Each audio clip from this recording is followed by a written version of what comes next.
الصلاۃ والسلام علیک یا سید یا رسول اللہ۔ استغفار کی برکتیں اور زندگی کی بہاریں۔ انسان خطا کا پتلا ہے، گناہ زندگی کا حصہ ہیں، مگر خوش نصیب ہیں وہ لوگ جو اپنے گناہوں پر شرمندہ ہو کر بار بار اپنے رب سے معافی مانگتے ہیں۔ قرآن و حدیث میں جگہ جگہ استغفار کی فضیلت اور اس کی دنیا و آخرت کے بے شمار فوائد بیان ہوئے ہیں۔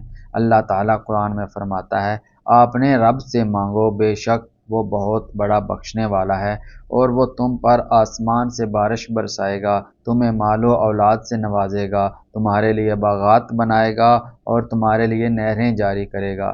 یہ آیت ہمیں بتاتی ہے کہ استغفار نہ صرف گناہوں کی معافی کا ذریعہ ہے، بلکہ روشنی، روزی، بارش، اولاد اور دنیاوی خوشحالی کا سبب بھی ہے۔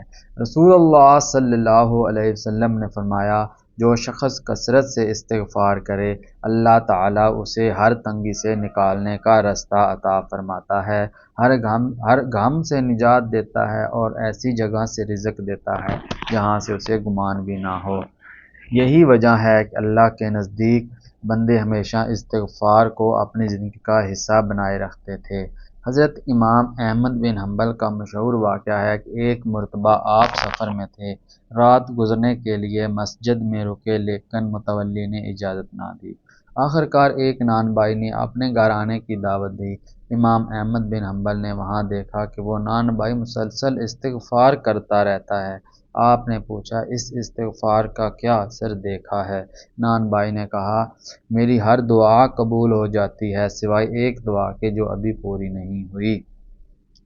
امام احمد نے پوچھا، وہ کون سی دعا ہے؟ اس نے کہا، میری دعا ہے کہ امام احمد بن حنبل سے ملاقات ہو جائے۔ یہ سن کر امام احمد کی آنکھوں میں آنسو آ گئے اور فرمایا، میں احمد بن حنبل ہوں، اللہ نے مجھے تیرے گھر تک پہنچا دیا ہے۔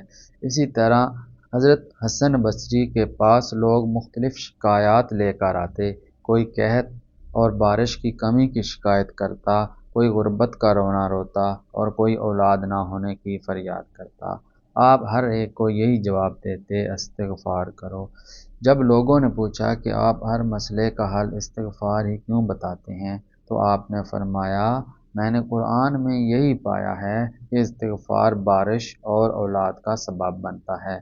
ہم سب استغفار کو اپنی زندگی کا لازمی حصہ بنائیں تاکہ ہماری دنیا بھی سنور جائے اور آخرت بھی روشن ہو جائے۔ ذرا غور کیجئے، جو علم آپ تک پہنچا وہ امانت ہے ان لوگوں کے لیے جو لا علم ہیں، لہٰذا یہ امانت اس کے حقدار تک سبھی اپنا اپنا فرض ادا کریں۔ اچھی معلومات اور دینی پوسٹوں کو زیادہ سے زیادہ شیئر کریں۔